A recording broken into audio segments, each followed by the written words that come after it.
봉독하겠습니다. 시작. 여호와께로부터 말씀이 예레미야에게 임하여 이르시니라. 이스라엘의 하나님 여호와께서 이와 같이 말씀하여 이르시기를 내가 내게 일러준 모든 말을 책에 기록하라. 여호와의 말씀이니라. 보라, 내가 내 백성 이스라엘과 유다의 포로를 돌아가게 할 날이 오리니 내가 그들을 그 조상들에게 준 땅으로 돌아오게 할 것이니 그들이 그 땅을 차지하리라. 여호와께서 말씀하시니라. 여호와께서 이스라엘과 유다에 대하여 하신 말씀이 이러하니라. 여호와께서 이와 같이 말씀하시되 우리가 무서워 떠는 자의 소리를 들으니 두려움이요 평안함이 아니로다. 너희는 자식을 해산하는 남자가 있는가 물어보라.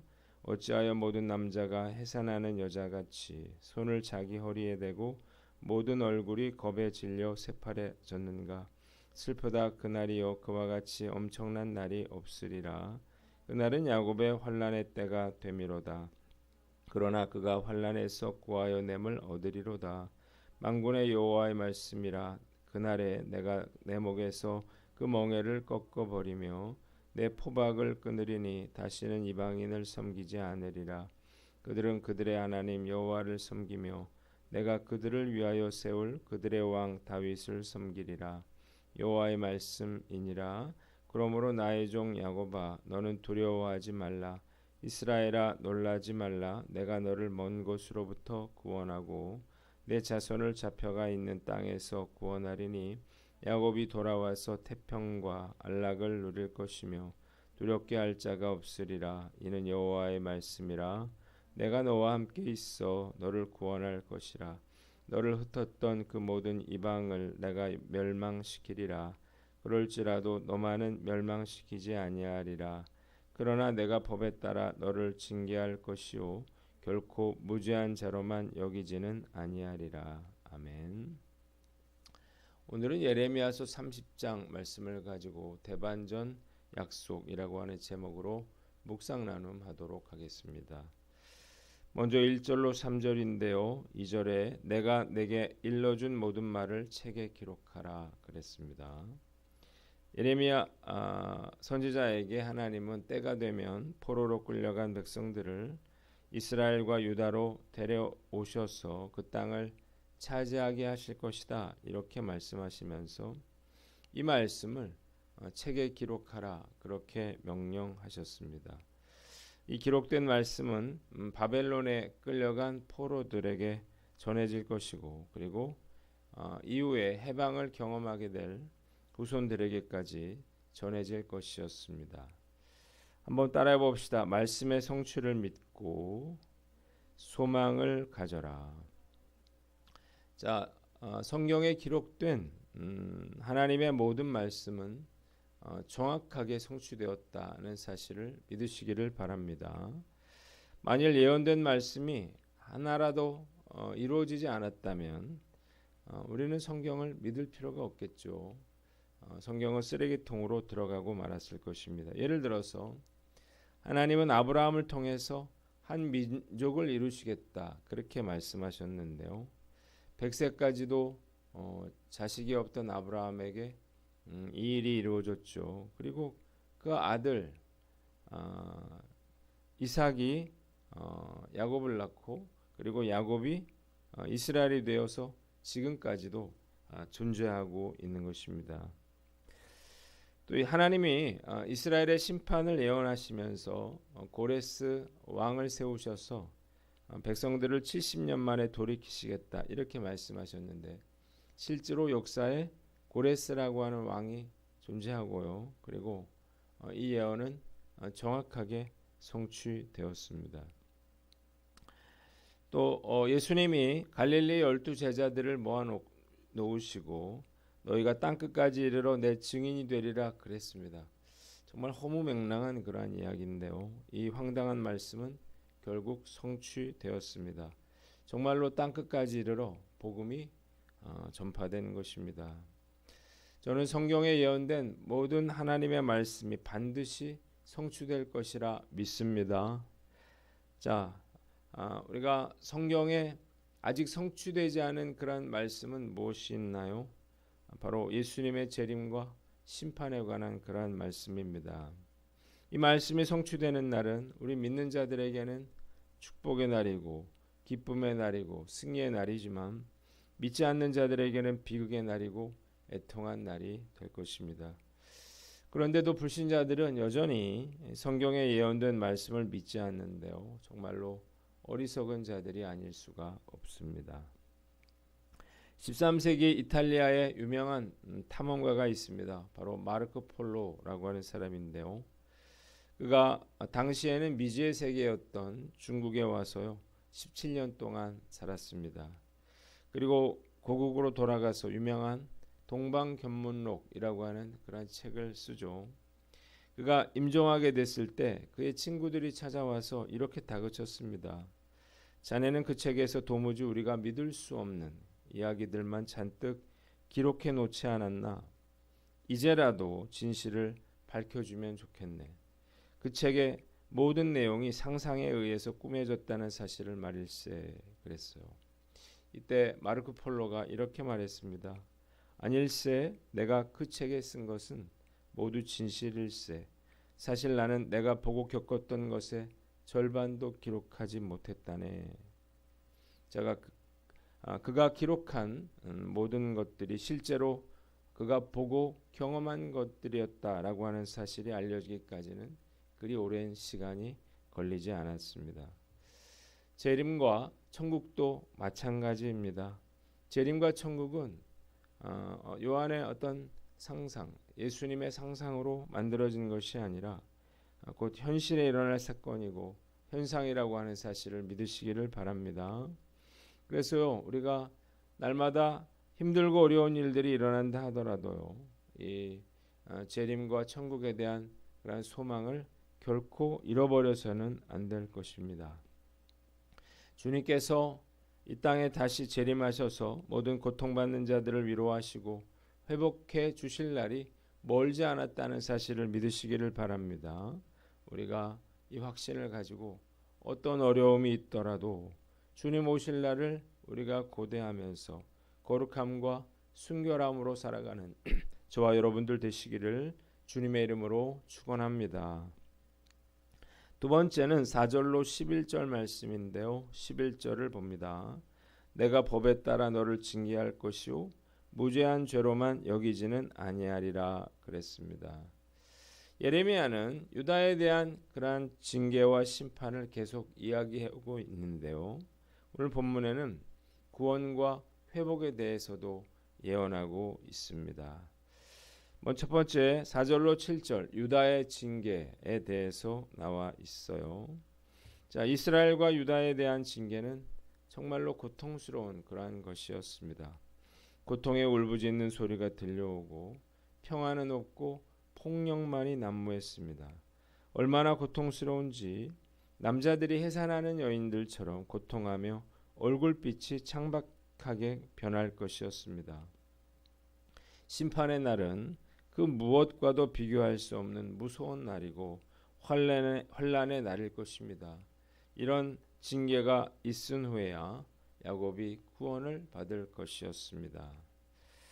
그런데 8절로 11절에는 유다의 회복에 대해서 나와 있습니다. 그날이 오면 하나님께서 그들의 목에서 바벨론의 멍에와 사슬을 제거해 주시고 더 이상 이방인들의 종노릇하지 않게 될 것이었습니다. 또한 그들이 주를 자기들의 하나님으로 섬기게 되고 다윗의 후손으로 오실 메시아를 왕으로 섬기게 될 것이라 이렇게 말씀하고 계십니다. 그러면서 하나님이 이스라엘에게 두려워하지 말아라 이렇게 명령하십니다. 포로로 끌려간 백성들을 돌아오게 하셔서 평안하게 하시고 안정되게 하시고 아무런 위협도 받지 않고 살아가게 하실 것이기 때문입니다. 하나님이 백성들을 여러 나라로 다 흩어버리셨지만 이제는 모든 나라들을 멸망시키고요. 그리고 유다 백성들은 돌아오고 망하지 않게 하시고 법에 따라 징계하시겠다 그렇게 말씀하고 계십니다. 본문이 주는 교훈이 있는데요. 첫 번째로 용서의 의미를 제대로 알아라는 것입니다. 한번 따라해 봅시다. 용서의 의미를 제대로 알라. 자, 하나님이 유다 백성들을 회복해 주시겠다고 했어. 그렇다고 해서 그들에 대한 잘못에 대한 징계를 면하게 하시지는 않을 것이었습니다. 이유가 뭔가요? 죄를 지었을 때요, 죄를 그냥 덮어주는 것이 용서가 아니기 때문이에요. 많은 성도들이 착각하는 것이 있는데요, 죄를 짓고도 내가 회개만 하면 아무 일도 없을 것이라 생각하는 것입니다. 천만의 말씀이에요. 자, 수술과 항암 치료를 통해서 암세포를 뿌리째 제거해야 하는 것처럼 죄도 반드시 발본색원해야 하는 거예요. 그래서 용서에도 징계가 따르는 것입니다. 죄는 반드시 대가를 치른다는 사실을 아시기를 바랍니다. 밧세바의 범죄 때 하나님이 다윗을 용서하셨나요? 용서하셨죠. 사울은 용서하지 않았지만 다윗은 용서받았습니다. 그가 즉시 회개했기 때문인데요. 그러나 하나님은 뭐라고 말씀하셨나요? 다윗의 집안에 칼이 떠나지 않을 것이라 그랬어요. 결국 그는 아들 넷을 잃는 그런 크나큰 대가를 치르게 됩니다. 죄가 우리의 영혼을 병들게 만들고 하나님의 계획을 망쳐버리는 것이라는 사실을 아시기를 바랍니다. 그래서 우리가 죄 짓는 것을 늘 경계하셔야 되는 거죠. 저도 예전에 내가 어떤 죄를 짓더라도 내가 회개만 하면 용서받는 거 아니야? 그렇게 착각했던 적이 있는데요. 죄는 반드시 대가가 따르는 거예요. 하나님이 우리를 용서해 주시는 것은 용서해 주시는 것이고 그 징계는 우리가 피할 수 없는 것입니다. 그래서 우리가 해야 될 일은요, 죄짓지 않도록 최선의 노력을 기울이는 것입니다. 격투기 선수가 정말 상대방을 쓰러뜨리기 위해서 목숨을 걸고 싸우죠. 내가 때려 눕히지 않으면 내가 두드려 맞게 돼 있는 것입니다. 마찬가지로 우리도 정말 죄와 와서 우리가 무너지지 않도록 최선의 노력을 다해서 죄와 맞서 싸워 나가야 하는 것입니다.